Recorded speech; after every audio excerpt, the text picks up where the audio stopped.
Thank you so much for joining us for the second part of Teresita's interview, a Soul's Quest podcast. Super exciting. Thank you so much for being with us again. Thank you.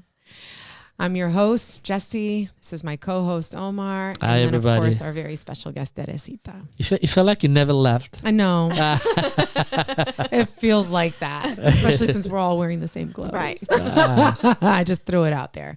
Just being honest. Okay. So, Teresita. It's called content creation, but this is a lot of work. You know, I'm not arguing that. Maybe Omar will learn how to change the color of our shirt so it looks like Thank it's different. digital, yeah. Ooh, that's a great idea. Yeah. YouTube. Mumbles, get on it. Just putting it off on somebody else. Right. Shout out to Mumbles. Oh, yeah. Okay. All right, focus. Mumbles. Come on. Mumbles. Just chuck it around. I love that. I say it and I don't know why I like it. Mumbles. It just sounds good. Okay. So we left off. You have an amazing story. And we left off with something that I found very interesting because I think it's something that a lot of people deal with. Besides all of the other things that you had going on in your life, you know, overprotective parents and sort of living a sheltered life and then sort of like going crazy and I got to experience things and not being able to sort of pursue your dream of going to college and going away and having that independence. And then of course going into, I'm probably missing things. I'm trying to catch people up as we go into this, but, and then, you know, being on your own and then having to go home, like Omar said, with your tail between your legs, which I think all of us How it felt. have done that. Yeah. And that's how it feels. Been there, done that. You know, it's sort of like, you know, all this time now I have to go back and ask my parents to come back home. And then you went on your own again and then you met baby daddy and then lived with baby daddy and that didn't work out. And now it's just you and your son living on your own. And so now you're here, and this is where I want Omar to join us because I think this is a really important and vital point of what we're trying to convey, the message that we're trying to convey, and we want to hear your perspective. Yeah. So, and you are the first person that we're actually going to do this with. Yeah, that actually makes sense. So we've been working on refining this section. Is such an important part. Yeah, this is a section that we're going to start doing moving forward with every person that we meet, and it's called the SCIAR reflection. And SCIAR is an acronym SCIAR. Which stands for a particular process that we have here at the Soul's Quest. But it it also happens to be a Latin word for known. And a Soul's Quest, it's all about experiences. And through experiences, the things that have become known to you that you are going to continue to use as you continue your life. So the next series of questions that we're going to ask you are going to be related through this process, through this reflection, as to how you see your life in different points of views: personal, professional, spiritual, religious, existential. From those three lenses, we want to take a look at where you are right now. So personally, what are some of the things that have become known to you? That, I mean, you alluded before to the fact that you're aware about how your interactions with Julian could help him increase his confidence or not. What other situations like that in your personal life have become known? All of my childhood traumas. Okay. They are, I knew, you know, there were traumas of some sort, but now I could identify them and actually call them what they are. So just being aware of them and, you know, certain reactions or certain triggers that cause me to think about the traumas, I can now identify them within myself and become aware and kind of be intentional of how I react or what I say. Will you, do you mind giving us like a specific example of when you realize that besides using Julian, we don't want to use Julian anymore. Let him, it's past his bedtime. No, I actually went to therapy. Okay. So I went to therapy. I was, I felt like a lot of what I was experiencing or what I was living just made me very unhappy. Okay. I felt depressed and alone, and I wasn't. So I decided to go to therapy. I was like, let me just give this a shot, see what comes up. And she was able to be very direct and open and say, this is what this is. Oh, okay. And then from there, I started to, I want to say, not overthink, but I started to think and process everything. Okay. And that's where I'm like, oh, this is why I'm this way. This is why I react this way. And I'm just like this. It's just like everything that I lived kind of became like a movie in my head that I'm just like, oh, okay, then this is like, this is where I was like emotionally neglected. This is where, like I just different everything. So how does that, cause I get that. Yes. Cause I understand that. How does that play out for you when you're interacting with people now? So like, I know like maybe in the mornings or at night you think about this and you have this movie, like you said, right? Which is a great way to put that. That's phenomenal. But so then when you're actually involved in a conversation with somebody and something is said or something happens or something comes up, how does that play out in that? I definitely like take my time and like think about it, because my normal reaction would just be my normal reaction. So I try to see if my normal reaction is valid. Okay. Like if it is the right reaction, or if it's being triggered by my traumas, or it's in response of my traumas. So after just going that route, I'm just like, okay, well, if it's not triggered by my traumas and I've kind of gotten past it or moved past certain traumas, then this is the right reaction. If not, I will change the way I react or what I say. So there's a really seriously heightened level of awareness and self-awareness and how you're behaving, how you're reacting, how you're responding, how like that's a lot of work. It is. I mean, it is very exhausting at some points. Yeah. It's a lot of internal kind of like conflicts between myself, just because it's a lot of what I'm used to, and then a lot of what I'm trying to change. Is it something that I'm willing to change and willing to keep up with? Or is it something that I can like put on the back burner and work on something else more? Because I feel like there's a lot that I need to work on, and I can't work on all of it all at once because it's very exhausting, and it's just going to cause me to like just crash within, my body. It's like, I'm going to have a mental breakdown, and then I'm going to feel like all of this was for nothing, and I'm just going to revert back to my old ways. Yeah. But it definitely is like trying to make it a priority, like certain things like the confidence with Julian, and then just my self-confidence also, because he is probably feeding off of that, and then my negative thoughts of and doubting myself of trying to reach goals or trying to do certain accomplishments in my life. So you have accomplished a lot of things. You're a mother. Yes. You're an independent woman. You take great care of your son. So there's a lot of things in the projection of your life that and things that you have come. I personally have seen how hard you work and how much passion and dedication you put into what you do. I mean, I've seen that firsthand. So I consider that being very successful. But yet, with all that, you still doubt yourself. Yes. Why is that? Why is it that all the things that you have accomplished up to this point don't weigh as much as those other things that were only temporary? I actually just realized this not long ago. I don't think about my accomplishments as often, probably as I should. Okay.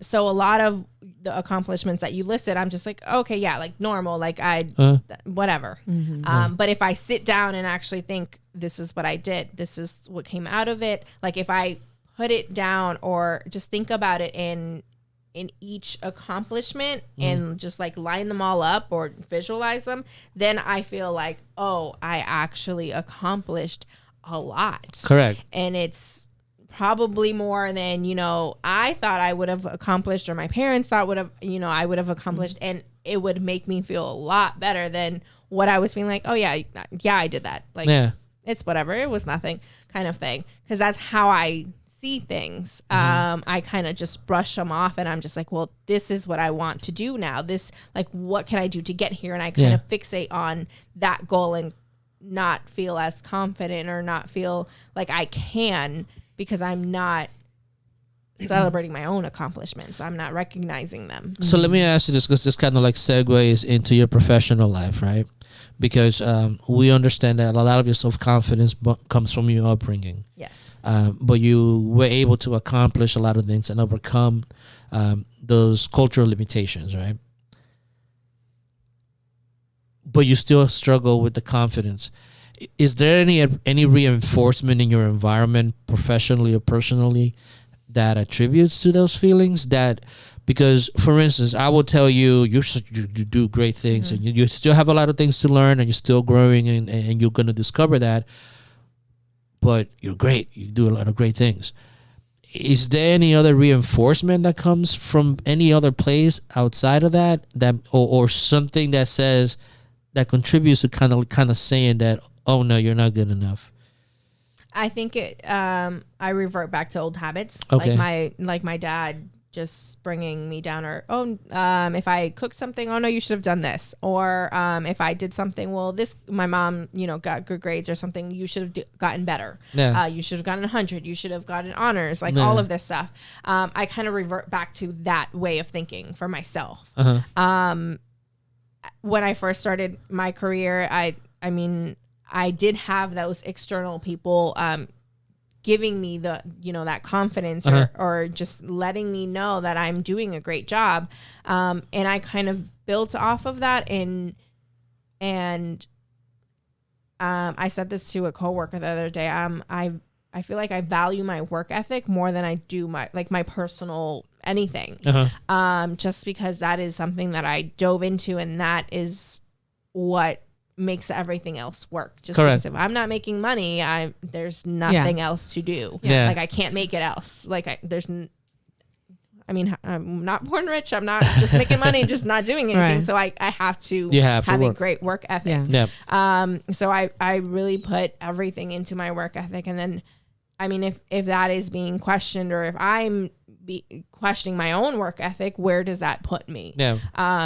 It's like I failed moment. It makes me want to, it makes me second guess everything, like all my accomplishments. So it's So you mentioned before that when you first started your career, you had people that that gave you that boost. Yes. And my therapist said I'm a people pleaser. So I was doing things in order to people please, just like how I was doing things to please my parents. So a lot of, and I don't know if I've found a solution or figured it out, but a lot of what I do is to make other people's, or an overall picture work, not just for myself. Okay. Just because I value them more than myself. Than yourself. So are you saying, just for clarity, are you saying that are you doing things that are outside of what you would, not the outside of what you normally, but are you doing things against what you believe in? I think there was a time where those things I justified in some way or another, just because I was working and I had to, do certain things. Now I'm at the point where I'm not going to sacrifice anything. And I feel like I'm in a place where I've seen a lot and I've been through a lot, where I'm just like, this definitely does not justify, this experience or this outcome. So professionally, let's get into the professional part. The things that have become known to you. What are some of the things that you could share that have become known to you in regards to your professional life? Things that Like you just said it. That just you now. just yeah. Like, I'm not willing to sacrifice. You're not willing to sacrifice. That you led up to that point in which you said, it doesn't matter what it's worth professionally. I'm not going to sacrifice certain things. Yeah. Like what led you to know that and say, this is where I stand?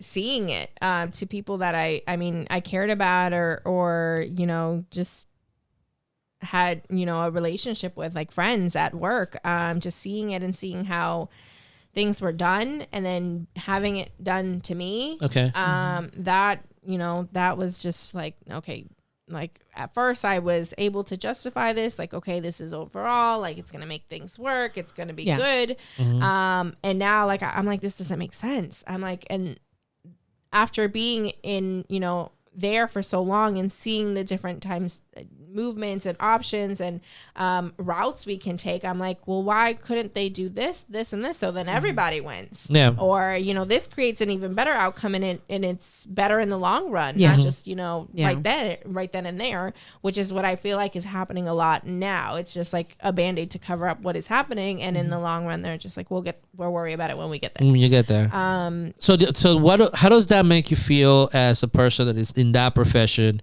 and what does it make you want to do?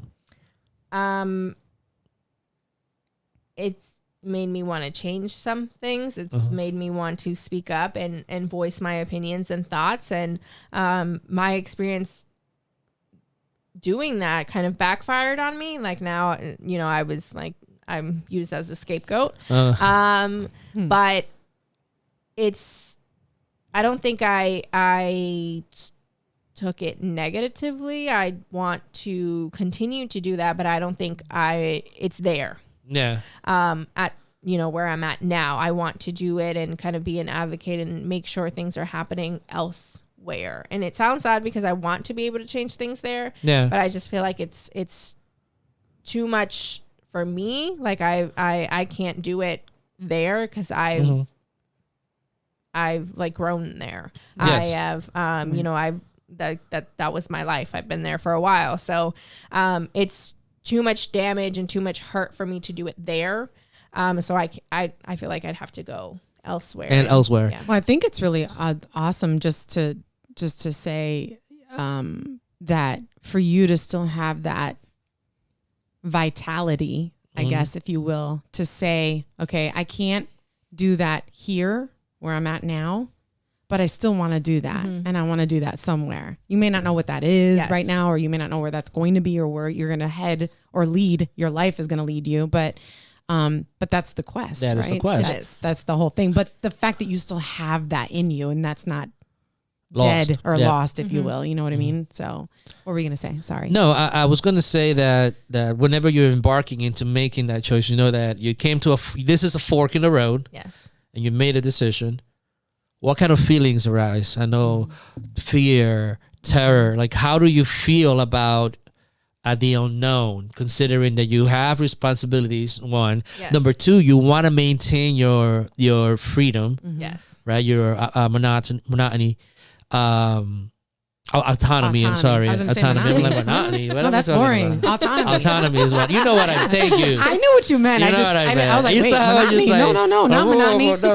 No, not monotony. No, autonomy. We don't want to boring. You don't want to sacrifice that. Yeah. But you also have the unknown of what's out there. Yeah. So how do you feel about that? I think at first, when I came to that fork in the road, I was definitely scared. I was sad. I was mad. It was like a lot of just emotions. The stages of grief. Yeah. Yes. Stages of grief. Yeah, literally. Yeah, you're right. It is because I'm choosing not to go where I thought I would have built my career and kind of be kind of like an end game kind of thing. And then not knowing what I'm going to get into next. So am I going to like it? Is it going to be something similar to what I'm experiencing now? Is it going to be sufficient for the lifestyle that I have created? Is it going to allow me to spend that time? Is it going to be more rewarding? Am I going to experience the same, things? Am I going to people please until, and justify things again? Like, am I going down the same path? But after experiencing that for a while, because I definitely had to like sit and feel everything out and play like every emotion out. I've come to terms with it. I'm okay. I think it's definitely still going to be sad. Just because it's been a long time since I've been there, and I feel like I went through all my stages of life there. So I mean, it's not, I don't want to say like I resent it, because I don't. It's just like kind of, it happened, I learned, and I'm going to move forward to try to not let this happen again. Right. Taking different actions or different steps, so to speak. But I think the neat thing about your attitude, I guess, is that it's not lost on you that everything is done just because, you know, there's this awareness that this just isn't working out for me, so to speak, you know, and this isn't my path any longer, I guess. You know what I mean? Like, and making that choice. And that's one of the hardest choices to make, you know. It is. It's if you feel all those things, and then there's the uncertainty about what's going to happen. And that's the precipice of your quest, the beginning of your quest, you know. So may I ask you then, because we want to touch on all these different areas. What is spirituality or religion?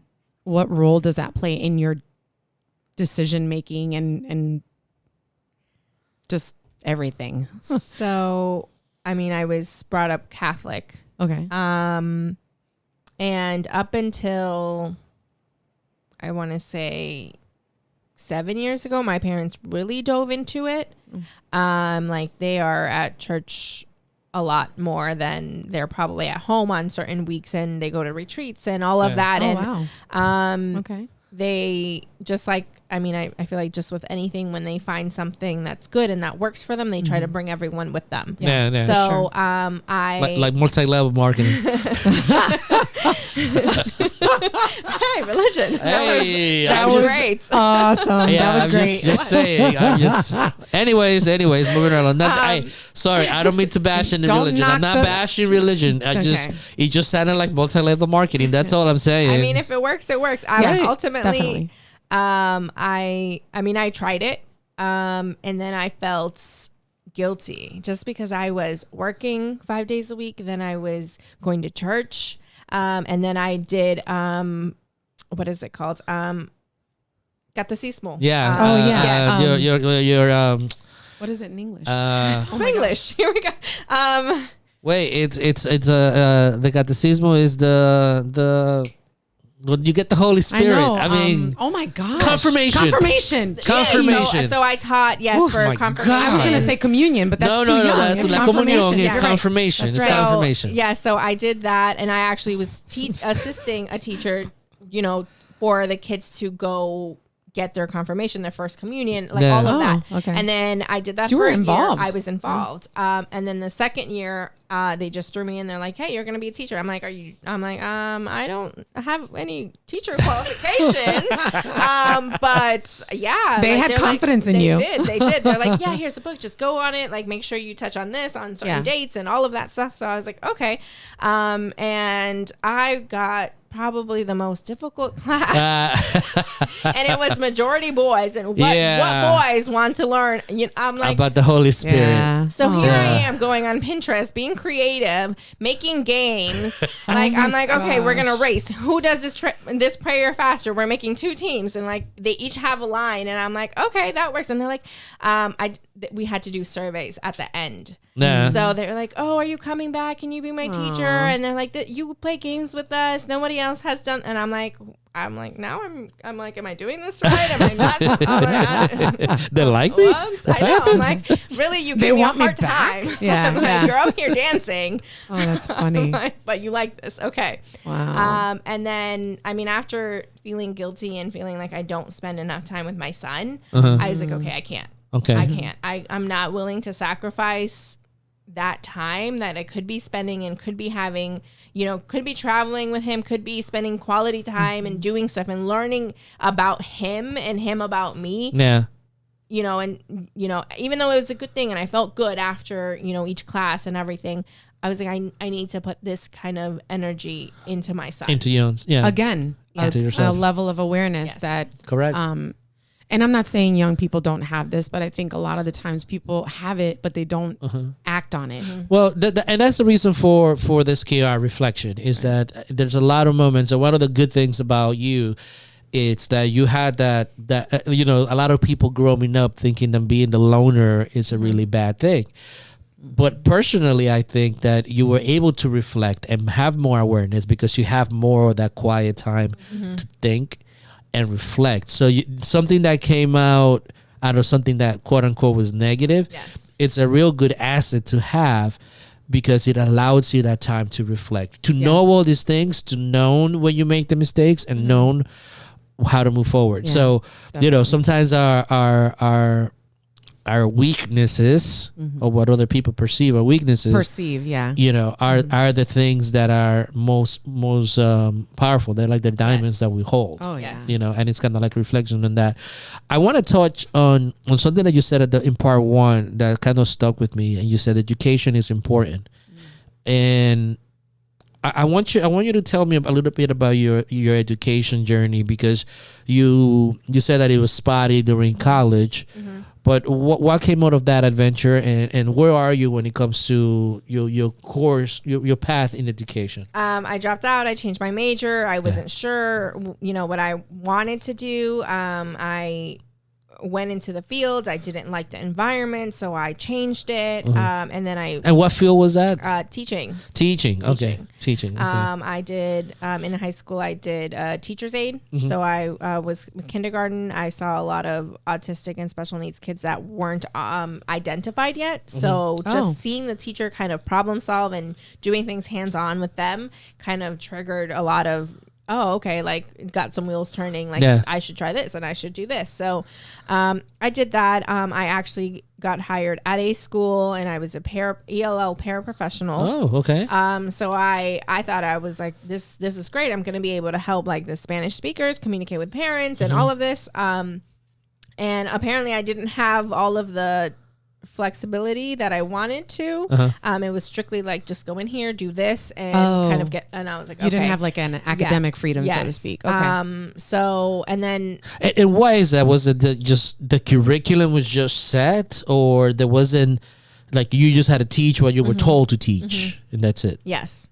Wow. Yes. And occasionally I was brought into parent-teacher conferences, translating, using my bilingual skills. Yeah. But the environment, I just did not, it was not good. Like, I didn't like it. So I left. Okay. And that's actually where I started my career, where I'm at now. And I kind of just took it and went off. Yeah. But I stayed in school. I was in and out, and I changed my major a few times. And a few years ago, 2018, I enrolled in online college. And my first year, I was like, where was this option when I was fresh out of high school? I would have been done a long time ago. Best option there is. Yeah. Honey, that I is was not like- everybody likes online, but Right. I love it. Yeah. I was like clicking through this. I'm like, this is a piece of cake. I could have been like a doctor and like everything by now. I was like, this is great. So I did that. I actually just got my bachelor's degree. All right. Nice. Congratulations. thank In what area? What focus? Business. Business. Yes. Okay. That's awesome. And then I have one more class for an operation management certificate. Okay. And then after that, in the winter, I am joining their master's program. Awesome. Yay, good for you. That's awesome. Really? Yes. For business. Business. Okay, Yeah. so you're going to get your MBA. Yes. Nice. So what are your aspirations now? And I know that I'm kind of jumping ahead, but this is a big endeavor. Yes. So what are your aspirations when it comes? How do you want to use your degree? For what purposes? For what vision? For what values? at first, I think I was in school just to please my parents. Yeah. Okay. And just to say like, hey mom, like I got it. And this is what, this is what you pushed for so long. Like, here it is. And I think after high school, I'm like, this is all I get. It's just like a little half piece of paper. I'm like, this is not so little. It's like this was the big accomplishment. Yeah. I'm like, okay. So, I was like, oh, well, it's not too bad and everything. But receiving my bachelor's degree and being online, I shared the news with social media, and I added some statistics because to me it was huge, you know, and as a first generation Mexican, like Hispanic woman, the statistics are low. Yeah. Yep. So when I called my mom and I told her, she's like, oh, that's good. I was like, that's it. So I was like, thanks. And I hung up and cried. Oh. So I was like, well, that's not the reaction I wanted. Yeah. But then I had to like stop myself from diving into that hole. Cause I was like, this is not an accomplishment for her. Right. This is an accomplishment for me. And regardless of how she feels, maybe she doesn't realize it yet. I was like, I have to give her time. I know how much work and struggle and like how like effort I put into this. Yeah. So I think that was like one of my first like, oh, I'm people pleasing again. Like I was like, I have to stop.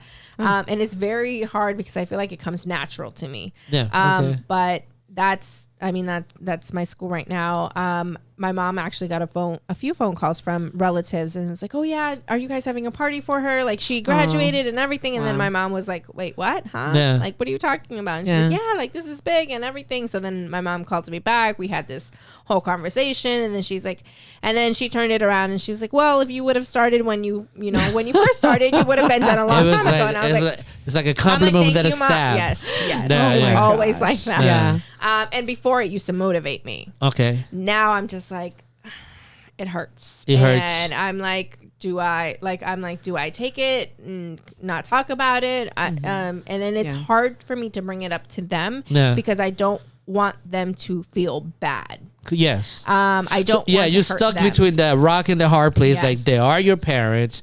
Traditionally, I know they mean well. I know they're coming from a good place. Traditionally, you have to always respect your parents. Yes. But they're making you feel a way that brings up all wounds. And that's a really tough spot. My therapist says I should talk to them about it. I'm not too sure.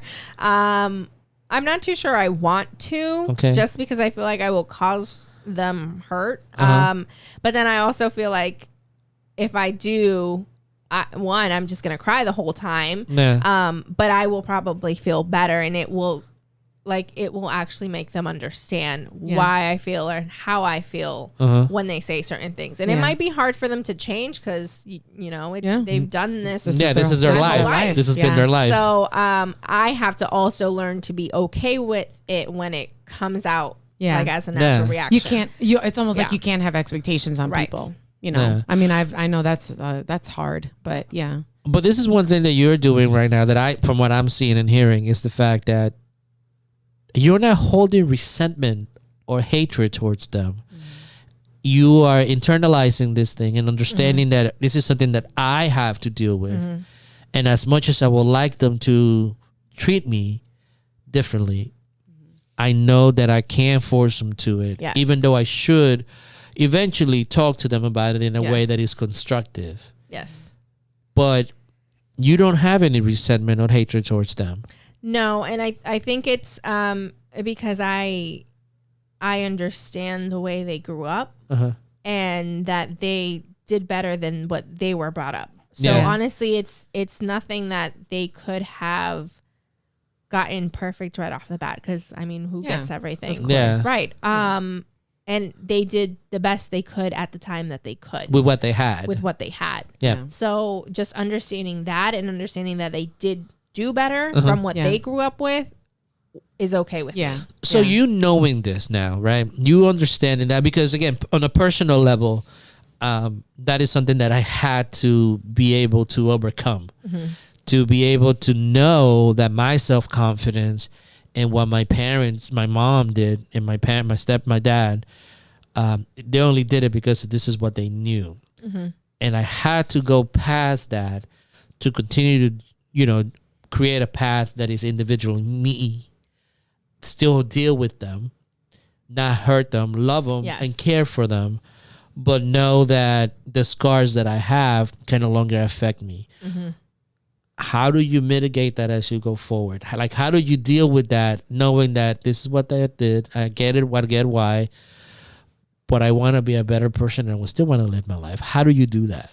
A lot of that is having like my own conversations in my head, kind of reassuring, just telling myself like, this is not what they mean. This is, they don't realize it, or okay, like for me, like, this is your trigger. Uh-huh. Don't react the normal way you would. They don't understand. You understand that why they are saying these things, or why, they are reacting this way. So like, how do I move forward from this? And then it's also how do I say, do I want to change the way it makes me feel, or do I want to keep like playing victim with myself? Correct. So a lot of that is just like, okay, I know they mean well, and even though I'm getting like backhanded compliments, do I want to feel this way? Yeah. So as soon as I'm like, okay, whatever, it doesn't bother me, I brush it off, and I'm like, okay, I know eventually, I'm going to have a conversation with both of them and explain it to them, and explain my process and tell them, what, like, I know this might be hard, but I've moving past it, and I'm getting past this to a point where it's not affecting me like it did before. Yeah. And I think having those conversations will help them understand and kind of help them redirect themselves. Yeah. But also just knowing that I will be at a point where I can take those backhanded compliments without feeling how I used to feel. How you used to feel. Yes. Yeah. No, that's a really good point. Yeah. That's growth. That is growth. It's an evolution. Yes, it's that's evolving. Evolution. Yeah. I mean, again, if you listen to the conversation, you see the evolution of how your parents were treated, how they treated you, how you treat Julian, where you are. So just imagine how when he becomes a parent, how that evolution would take place from the things that you learn. Yeah. How do you take all these lessons that you learned in your life, all these things that have become known to you, and you apply that? I mean, I've heard some things on how you applied it personally. How do you apply it professionally? Because there's a lot of things that you have become aware of. Mm-hmm. How do you use that in your daily life? I know you're a manager of other people. I know that you in control of a lot of different things. Like, how do you manage and use all these lessons in your professional life? Not only in your I would say just moving forward too. And moving forward. Yeah. I think professionally it's a little bit more difficult just because you don't know exactly where people come from or how they were, how they grew up and stuff like that. So it's hard. I mean, certain times you can kind of guess and assume, okay, like this is how you communicate. This is okay. Now I can kind of picture why you are communicating this way. But then it's also difficult because I feel like I can't really apply a lot of what I know just because there is that professional like barrier. Yeah. I definitely, I mean, I try to be very understanding. And I feel sometimes it can be a little bit of a, like, I can get taken advantage of just because I'm too understanding. Yeah. But then also finding that balance. Like I've learned to be very honest and to the point. Okay. Especially when I have to redirect something or someone. Mm-hmm. I'm like, okay, this is great. You're doing awesome. No, I mean, nothing about like our work relationship or personal relationship, but this needs to change. Yeah. It's just like zoning into that one thing or a few things. It's like, this just needs to change. That's it. And it's not that like, oh, I hate you now. Like, correct. I'm going to treat you badly. You're not breaking down their confidence. You're boosting their confidence by saying everything is great, but let's work on this as well. Right. Like, and then I'm also trying to give them like the tools or just helping them. Like, do you know what I'm talking about? Do you know what I mean? Do you need me to show you, like, I can do it with you and then I can let you go on your own kind of You're thing. You're supporting them. Yes.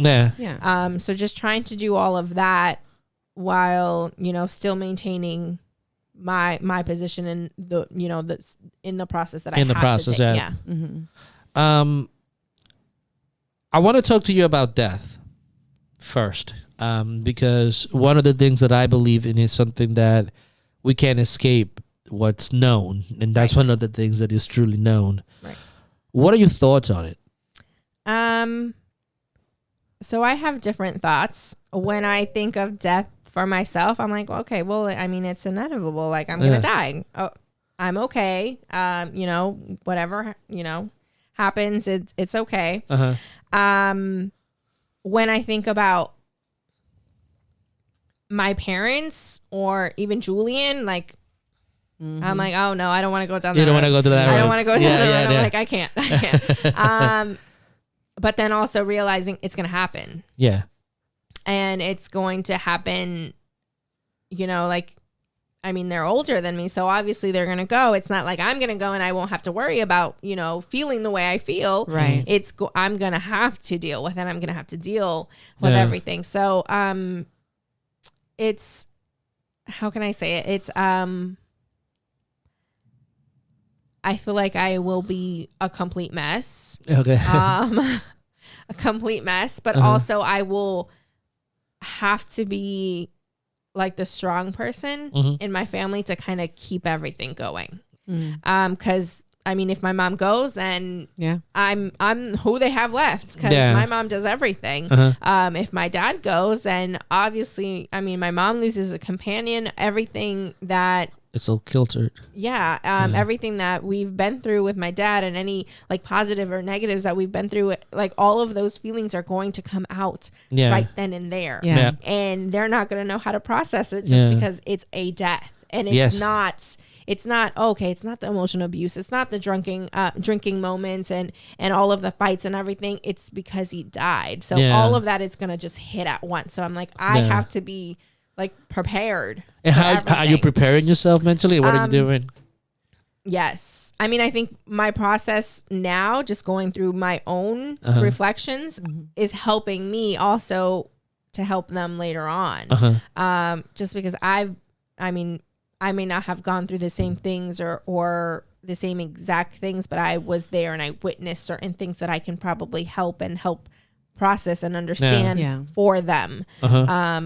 Like especially my brother, he has like some kind of resentment towards my dad, and I know once if he goes, then my brother is going to feel a lot of feelings. He's not going to know whether he's like sad or angry or anything. So just helping them and him get through and process all of it. But also knowing I have to process a lot of everything, even though I am currently processing. Now, can I just ask a really quick question? Yes. Does what you just said, because what you said is big for me. So you're saying that you're going to have to confront issues if one of them goes or both or whatnot, which it's inevitable. We discussed that. So does that sort of push you to confront the issues more when you think about that, when you think of the death aspect of it? Does it say... Do you think I really need to talk to my parents and like remedy this or resolve these unresolved? It does. Okay. It does. I think it'll, I mean, I don't want to say it'll ease the whole thing. Cause there's no like easing death. But it'll definitely help, the grieving process probably go smoother. Cause you would have resolved that with them, so to speak. Even if it was a work in progress, you're confronting, which is a part of the ski-R. You're confronting an aspect of something that's been on your mind your whole life, basically. And so you resolve that, if you will. And now when they pass, you're like, well, you know what? I'm glad I did that. I'm glad I was able to remedy that with them. So I was just curious about that. It's interesting. On the flip side of that, like, you have taken the initiative of confronting these issues inside of you, these emotions, these feelings, these things, and you become aware of all those things. You know that they play a role in your life. What do you recommend to people, for instance, like your brother? What would you recommend or suggest to them to do to be able to really deal with those feelings? Because again, like you mentioned, there will come a point when that person or those things that you're dealing with cease to be, and you have those feelings in there. So what would you suggest they do to overcome those feelings and then live a life that is free of those burdens? I think the first thing for me is wanting to change and wanting to feel differently, as opposed to continuing the same habits, continuing the same reactions that, you've had in the past. Because I think that was the biggest thing for me. I don't want to feel this way anymore. Correct. I don't want this situation to have this kind of effect on me. So that I think that was a huge like turning point for me, where I decided to explore within myself. And even, I mean, I've tried therapy before this recent time, and it wasn't what I wanted it to be. It wasn't helpful. Yeah. I was like, I could just go vent to somebody else. Correct. But this time around, her approach was very direct and to the point, which I appreciated it. And even though I knew, she kind of like justified it and validated it for me. Okay. So, I mean, I wouldn't say like therapy is the way to go, but also I feel like using it as a tool or a resource because it will justify or validate, even if you're having like doubts or thinking like, am I crazy? No. Like, it's good to have somebody that's like not involved in it and is on the outside right, too, right? And right, because especially with friends, when you're talking to friends, they will give you good advice, but also it's your friends and you talk to them, and there might be bias because they want yes. So hearing it from an outsider, it just makes things a little bit more real. And then just trying to understand everything. Because I feel like there is not necessarily a motive, but there is a reason why certain, just people react the way they react or say the things that they do. And it's not necessarily their fault. It's something that they learned along the way. It's a learned behavior. Yeah. It's interesting because, again, you're super aware of all these things. You're super aware of the fact that internally you knew, okay, wait a minute, this person's not really the one that's helping me.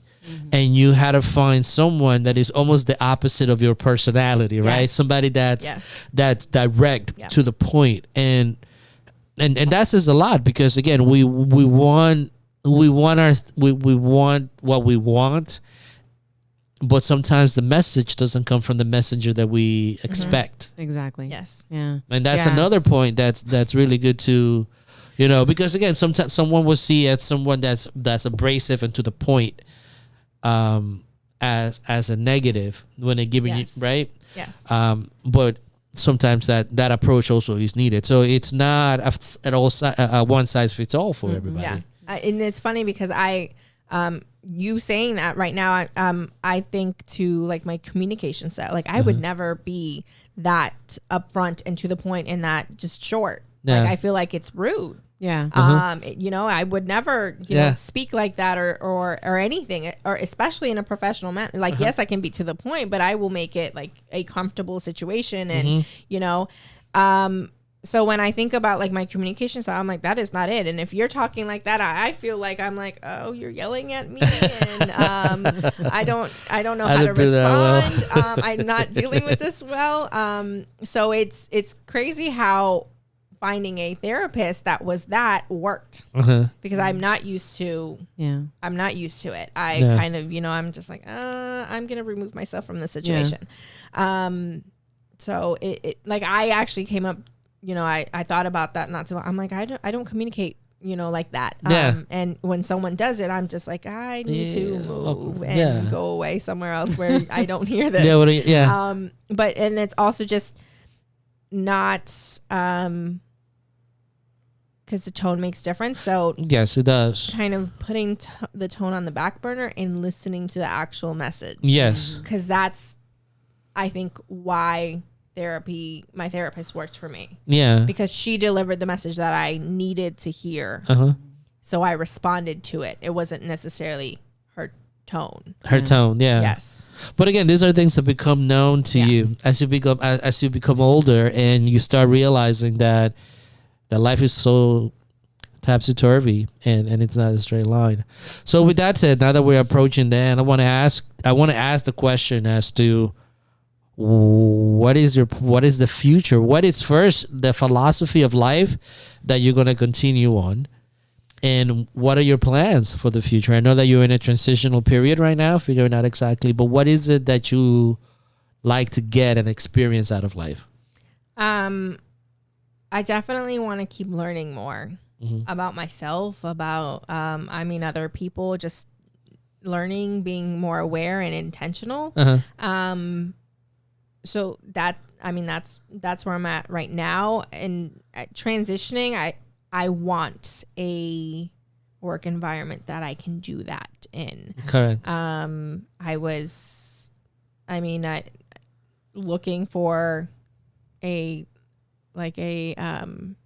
predominantly woman-owned business or company or something, or even Hispanic owned, and there's very few around here. So it's very difficult. I didn't have many options, but I wanted to feel like I am making a difference, and I'm being valued for wanting to make that change or wanting to help in some kind of way. And that's probably the people pleasing in me again, but no, not necessarily. Not necessarily. I think there's a difference when it comes to wanting to be in a position where your education and your experiences and your perspectives are valued, and that you're giving that to other people so that they grow from their experiences and different perspectives, and and there's a difference there. I don't think people pleasing. I was the same way, and sometimes I find myself getting caught up in that and not paying attention to myself. But I think what you're saying is that you want to give. Yes. Yeah. And there isn't anything wrong with wanting to give back to people what you've gotten throughout your life and what you've learned, and that's different. So I don't mean to correct you and chastise you on camera, but I'm just saying, I don't think you're people pleasing. I think that you just want to give back and make a difference, And the interesting thing about it is the fact that, we were talking the other day on a previous episode about the selfish gene, right? Yes. And what you're doing and what you want to do, and what I think that you are, and hopefully people see it like that, is an example of a young person that has overcome so many different things to arrive at a situation in which they have an option of going in one direction, but throughout their life they took the time to reflect, to get to know things and understand things from an experience point of view, to then make that decision in which direction they choose to go. And what you're choosing to do is, again, from your childhood, you felt like you were always a people pleaser.